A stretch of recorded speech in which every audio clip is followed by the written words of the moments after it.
Yes, yes, bless up people. You don't know. It is I and I, Blind Visionary, aka the Conduit, back with the first blind review of the year. And we're gonna kick this off with some underground Florida hip hop shit. Now I know what you're thinking. Florida? Is this some DJ Khaled type shit? Or maybe it's from Rick Ross, aka the Big Boss. Or maybe it's that ignorant nigga called Trick Daddy. Or maybe it's just it's Kodak Black, it's whatever. But no, guess what? It's none of that. This is some actual, authentic, from the essence hip hop coming out of Florida from John Apocalypse. And the title of this is Here's Something to Fear. Let me just double check that. Yeah, Here's Something to Fear by John Apocalypse.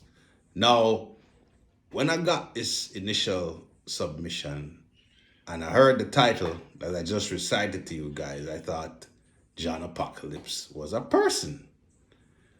And I was like, okay, that's a bold title. Here's Something to Fear. That's a bold name, John Apocalypse. But then, when I scratched beneath the surface, I realized, wow, it's a group.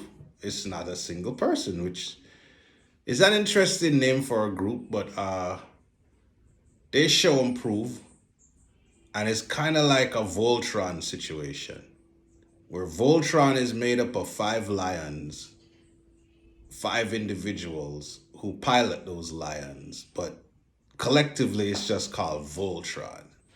So that's a similar case here, because it's a bunch of MCs who basically came, in unison towards the greater good, that is putting where they're at on the map, as far as giving contrast to be like, what you know about Florida is not all of what Florida is about. And as someone who has been to Florida since I was 2.5 years old, I know the vibe in Florida. And I can remember distinctively in 1999 being in a car with a bunch of people, and I put in DJ Premier's New York Reality Check mixtape. And the man, always throw me out of the car. It's like, yo, we don't play that East Coast shit down here. And it's like, yeah, nothing but, like, at that time, it was nothing but Cash Money. Cash Money and, like, Swiss Beat shit. Like, that's all that was rocking. So, like, yeah, and don't get me wrong. I love my South shit. If you know me, then you know I love my South shit. I love my Southern women. I love my Southern cuisine. I love my Southern culture that's not ignorant and bigoted. And it's dope to know that the underground takes up the entire earth. So yeah, regardless of where you at, you can get the rawness. And these 5 dudes who are basically C. Greg, 305 Beatbox, Prince Divine, Torch and Orphanage, and 8CH2 Owens. These are the 5 robots that form Voltron. And honestly, this collective gels very well together, and you can tell that them never phoned this shit in. You could tell that they were probably in the same, at least minimum vicinity, putting this project together. And it was friendly competition. There's no real weak link in this chain. Everybody does their own. And like, it kind of reminds me of a hybrid of Gravediggers and Killer Army with their own stamp on it. In no way are these groups knockoffs. I mean, this group, sorry, knockoffs of Killer Army or freaking Gravediggers, but you can tell that the influence is there. And which one of us hasn't been influenced? So yeah, that's appreciated. And the issue I kind of have is that you have five MCs and every song gives each of these MCs 8 bars. And like I said, all these dudes are dope. So it's kind of like frustrating to hear somebody that you kind of get in the clutch with what they're saying and shit, and then they're like, oh damn, first done. Somebody else jumps in, then they do the same thing. And that's not a bad thing. That's basically a good thing, because as a listener, you sit there wanting more. And I guess this is what you would do if you're trying to test the waters as a group.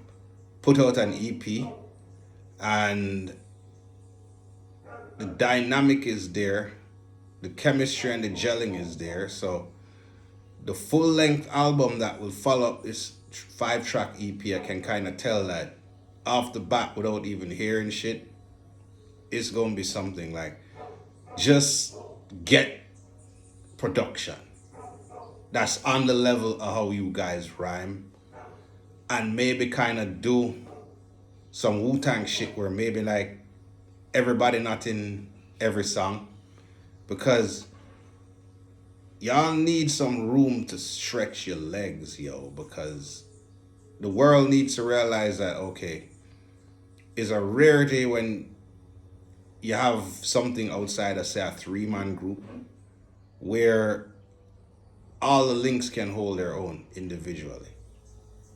And yeah, I want to kind of hear more. So that's the conclusion I come to. Like, if you are somebody who is like myself and kind of just getting familiar with the underground aspect of Florida hip hop that is not the typical shit that Florida is known for, then this is a very, very good entrance point, and this will kind of make you go, oh, okay, I didn't know this shit existed. This is dope. Let's dive deeper and deeper. And there's clearly an entire scene there. And I am looking forward to kind of hearing more from these artists, to hear what they're about, and eventually more of how they set themselves apart from the rest of the underground. Because, I mean, at the end of the day, there's something about the South, and that needs to come to the forefront. There is definitely some Spanish influence, and that can be appreciated. You know, I always say to people, rapping in other languages besides English is cool, but for the most part, it just sounds off. And it's not that you can't understand what them saying. It's just like the nature of rapping is tailor made to certain linguistics. And in my humble opinion, the only language besides English that it works, and in some cases works better than English as far as that overall vibe and cadence, is Spanish. I can listen to me some Spanish rap all fucking day. But anyway, just wanted to point that out. So it's kind of a no-brainer that if it's some Florida shit, that influence is gonna be there. Kind of like if it's some LA shit, the Mexican influence gonna be there. It's a no-brainer. Anyway, time to get into the part of the review where I break down track for track. Now, off the top, the order of the MCs doesn't really fit the order that they're rhyming, like the order that they list the featured MCs in. So I don't know who is who, but I just know everybody brings dope shit to the table, and it's not like, okay, even though, yeah, there are times when somebody edges somebody else out, it's like, it's not like they leave them in the dust. Everybody holds their own. And like I said, the only issue I have is, 8 bars and gone. Like, man, like, don't tease the listener. Like, I mean, it is what it is. They kind of had to do that. Otherwise, you're going to have like 12-minute songs. So it's a catch-22, which the only solution is, like I said, not putting everybody on songs, in like the future full length project that you're gonna drop. But anyway, without further ado, we get into the track breakdown section. It's Alive. I believe this was produced by Johnny Slash, because, well, his tag is at the opening. And off the bat, again, opening track is very, very important. And this is quite an opening track. This is single worthy. This is proof of concept worthy. Like, this beat is hard as all hell. And it's the best beat on the album. Not saying that the rest of the beats don't knock and aren't quality, but this is like, yeah, this is that shit. And right off top, when you hear these guys, you hear the emphasis on we made this shit to perform it live. You hear the camaraderie. You hear the, okay, we're all on the same page, we're on a mission to destroy shit. And friendly competition is a beautiful thing, and it's on display right out the gate. Big up to Johnny Slash. Please get more production from him. It works for you guys, and then some. I appreciated the hell out of this opening track. And it's followed up by Babadook. And hold on, let me see. This is produced by Bake Pliskin. Hopefully I got that right. And yeah, this kind of reminds me of like some Sealance type shit. It does the job. You know, the star of the show here though is the MCs. This is not an album where EP, sorry.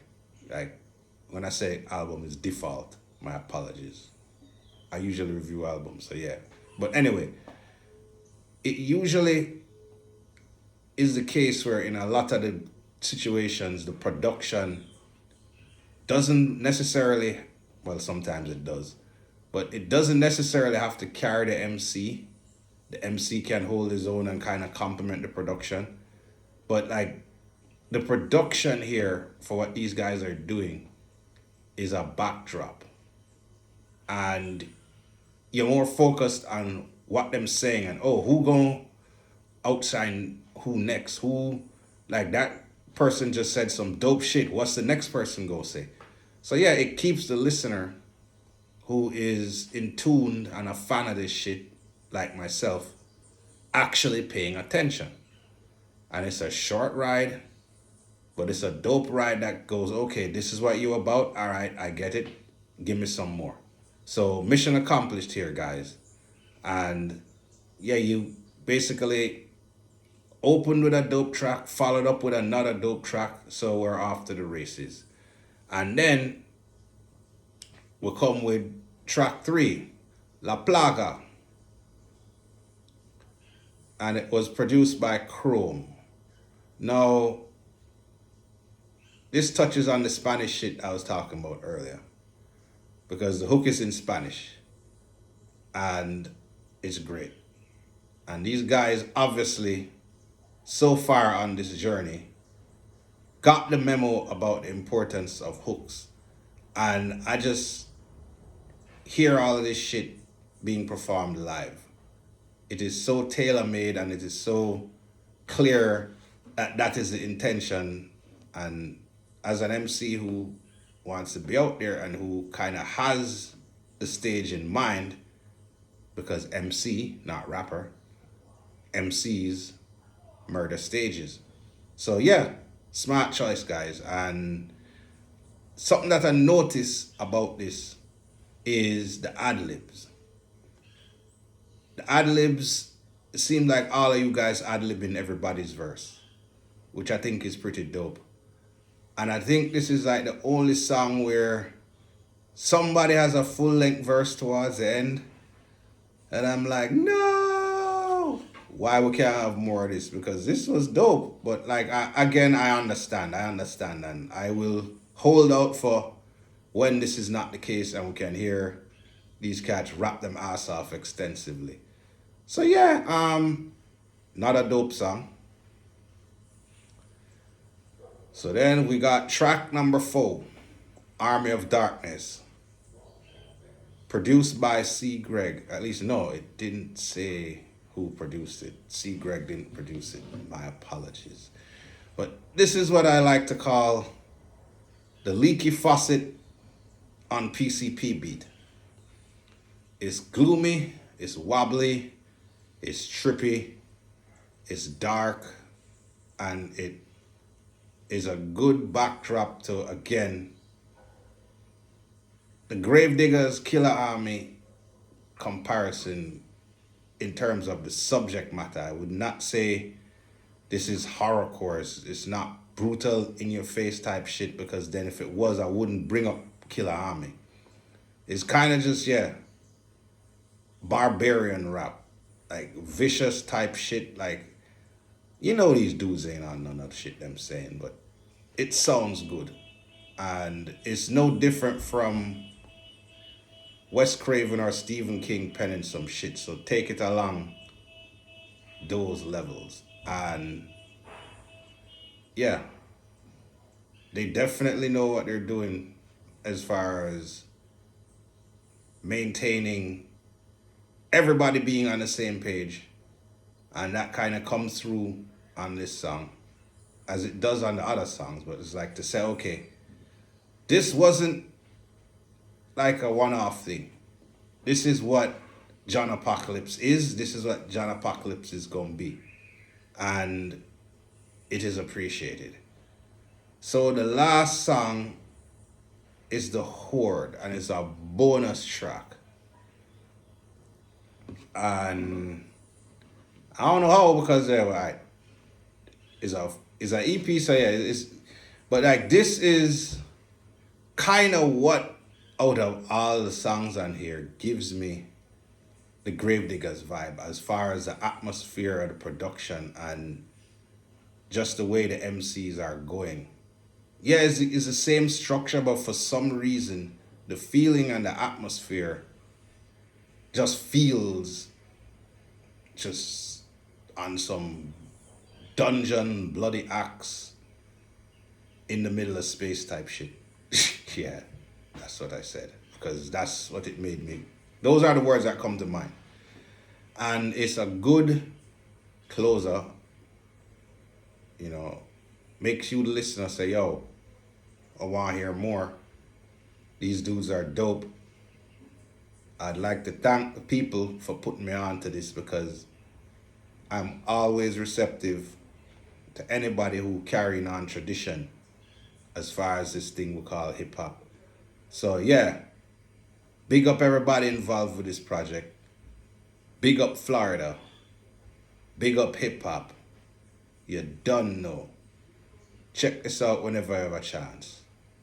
Here is Something to Fear by John Apocalypse. You done know. I have spoken.